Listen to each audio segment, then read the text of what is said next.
L'Istituto Tecnico De Nicola prosegue il percorso avviato l'anno scorso, che punta a qualificare l'offerta formativa del nostro istituto, fornendo ai ragazzi la possibilità innanzitutto di consolidare quanto appreso per applicarlo nel mondo lavorativo, ma anche per intraprendere la carriera, i percorsi universitari.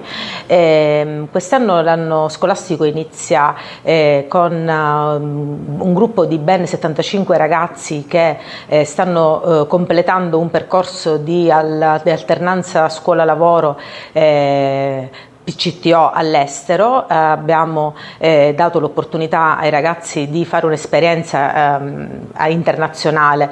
Abbiamo un gruppo in Polonia, un gruppo in Portogallo, un gruppo a Dublino, un gruppo in Spagna e a Berlino. Questo fa sì che già i ragazzi sperimentano delle realtà al di fuori della scuola, sia nell'ambito lavorativo ma anche nell'ambito della realtà scolastica, per confrontarsi anche con altri ambienti diversi da loro, che comunque hanno delle novità rispetto a quello che è la scuola intesa come tale.